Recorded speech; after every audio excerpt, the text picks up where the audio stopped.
Jamie Strand. I'm here to do my deep breathing exercises for coughing and splinting post or before surgery for my patient.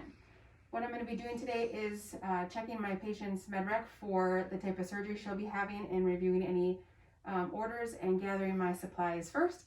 I'm going to consider the need for any need for my patients to have any pain medication. If so, I would make sure that if she has any pain, I would give her that 30 minutes prior to doing any of my education. So I would knock on her door, ask if she has any pain, and then if I evaluate that first, I would administer her pain meds. Right now, it's 30 minutes prior or 30 minutes after I gave her pain meds in my scenario. So now I'm gonna go knock on her door. I'm gonna knock, I'm gonna hand hygiene. I'm gonna walk in, I'm gonna say hi. Can I get your name and date of birth, please? Peggy Strand, 1-250. Perfect. I check her armband, everything matches. I'm Jamie Strand. I am Lake Superior College nursing student. Do you mind if we do any of your patient education for your breathing today? Yes. Perfect. So what I'm going to do then is after I've ID'd myself, I provide privacy for my patient by closing the door or pulling the curtain to make sure that there's nobody that can see what we're doing. I complete a complete focused assessment on her, including a full set of vitals.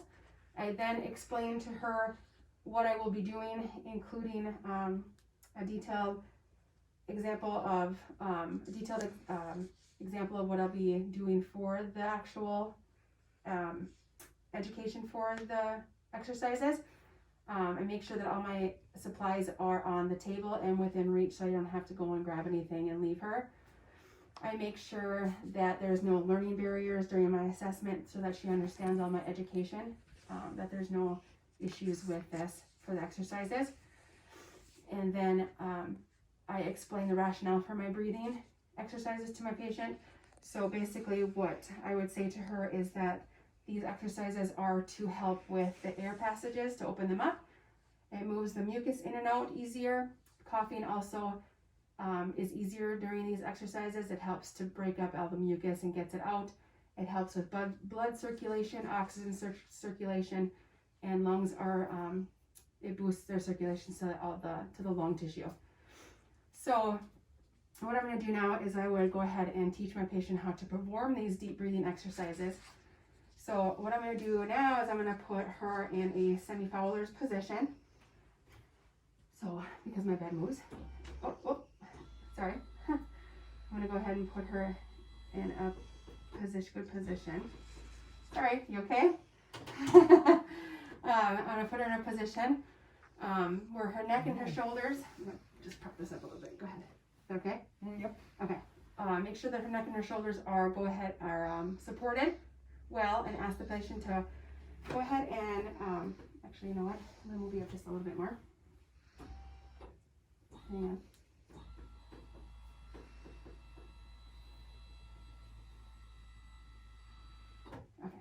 You okay? Are you comfortable? Yeah. Okay.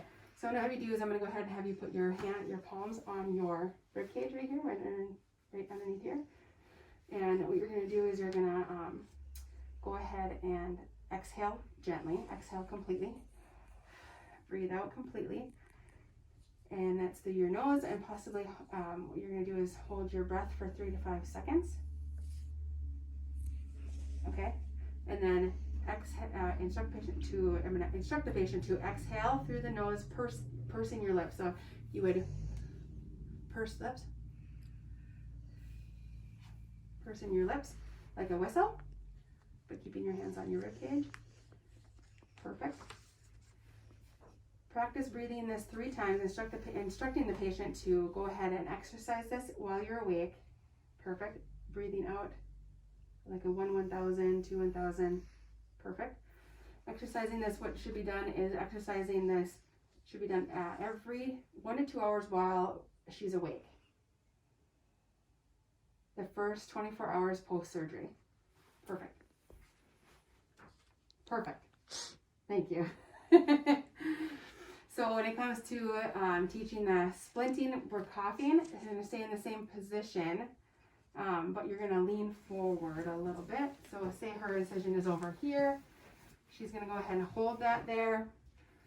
She can use a pillow or a blanket. to lean against or hold pressure on.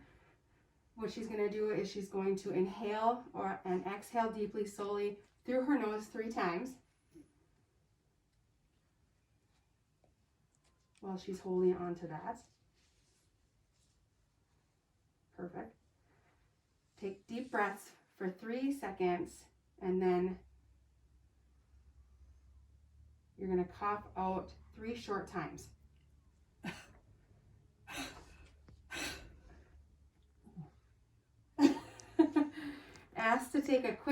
You're going to ask your patient to take a quick deep breath through her mouth and strongly and deeply cough again 1 or 2 times.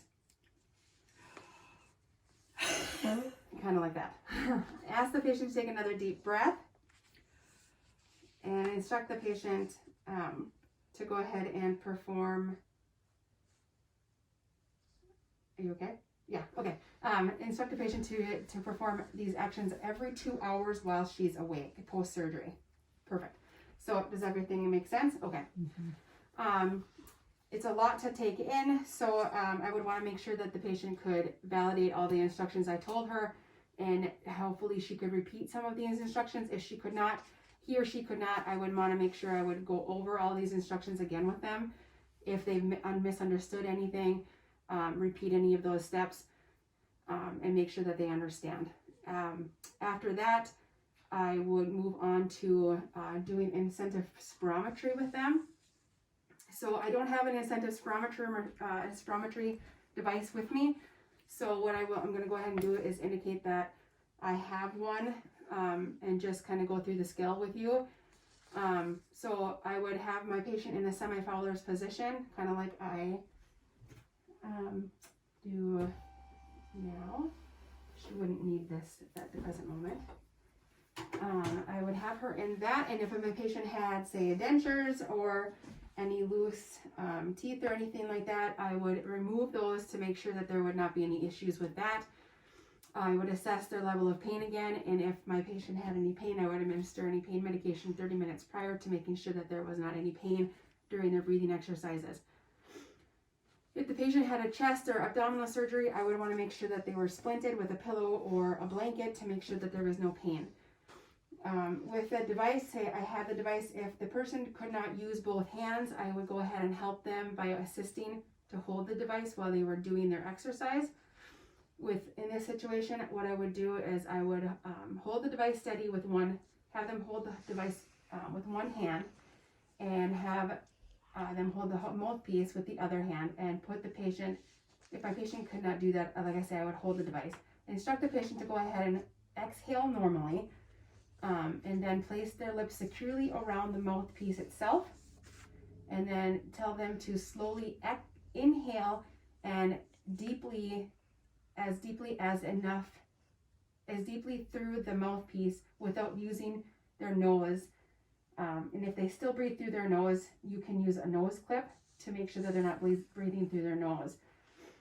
When the patient cannot inhale anymore, the patient should hold breath, count to 3, and check the gauge to determine the progress level has been achieved, or what their level is on the gauge itself on the actual incentive spirometer.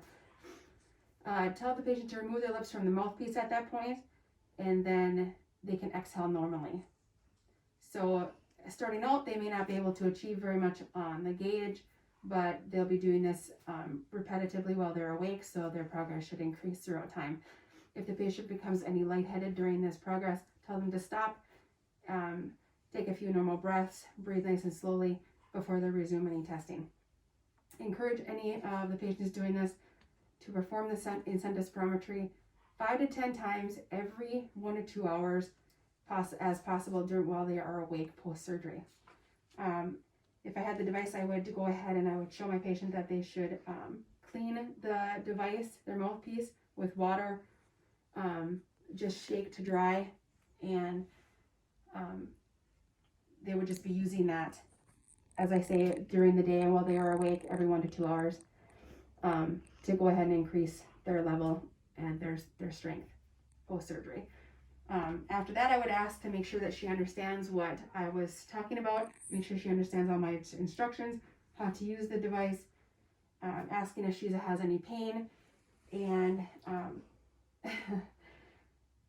basically you're breathing in, not breathing out, to make sure they understand that you're not breathing out into it and that you're breathing in to make the gauge move. After that, once I would make sure that my patient is set back down into a normal position. Her bed is lowered, she's in a comfortable position, her table is set next to her, her call light is within reach. I would document all of my education in her EMR, take off any PPE that I have, wash my hands, and document all of my information, and I am done. Thank you.